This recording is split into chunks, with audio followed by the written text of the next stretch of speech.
What if there was a way to limit the population growth of the most deadly animal on our planet and control the spread of diseases like malaria, dengue, and most recently Zika, all with an old rubber tire and some PVC pipe?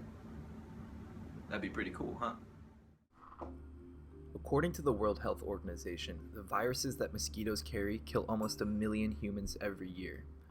While there are over 3,000 different mosquito species, the Aedes aegypti poses the greatest threat because they can carry yellow fever, dengue, chikungunya, and Zika.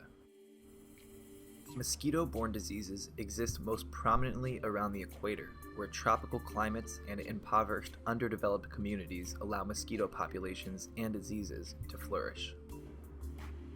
The most recent mosquito-borne virus running rampant through South America and the Caribbean is Zika. People with the Zika virus can have symptoms that include mild fever, skin rash, conjunctivitis, and muscle and joint pain. While these flu-like symptoms are no cause for panic, the greatest concern is Zika's effect on pregnant women. CDC Director Dr. Thomas Frieden recently stated there is no longer any doubt that Zika causes microcephaly. Microcephaly is a condition where a baby is born with a small and underdeveloped head. Babies born with this condition may develop convulsions and suffer physical and learning disabilities as they grow older. In Brazil alone, reported cases of microcephaly have catapulted from their average of 163 per year to about 1,200 since the spread of the Zika virus. The public's concern over the Zika epidemic is so strong that the CDC is urging pregnant women not to travel to Brazil, and many participants of Rio's Summer Olympics are withdrawing from competition completely.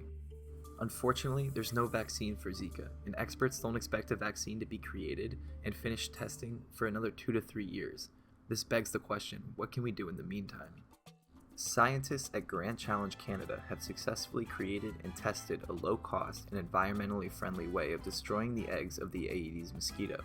The scientists created a trap called an ovianta, made from an old tire and PVC pipe which mimics the breeding ground of Aedes mosquitoes. The design is so simple, you can build one yourself. Simply take an old tire, cut it in half, fill it with recycled water, add a cloth filter, and hang it on a wall. There are 3 reasons that scientists decided to use tires.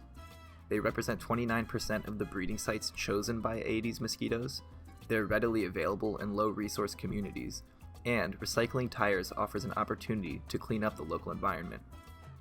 During the 10-month study in Guatemala, oviantas collected over 18,000 eggs per month, almost 7 times the roughly 2,700 eggs collected from standard traps. Targeting the mosquito eggs using the ovianta is only 20% of the cost of targeting adult mosquitoes by spraying pesticides. Also, pesticides produce the collateral damage of harming the environment and many of the mosquito's natural predators. But what may be the scientists' greatest discovery? Not a single case of dengue fever was reported in communities that house the oviantas, an area that would normally see up to 35 new cases in that 10-month time frame. Essentially, scientists and innovators have created an inexpensive and environmentally friendly way of limiting the spread of mosquito-borne diseases, which is desperately needed in a time in which Zika continues to spread and no vaccines are available.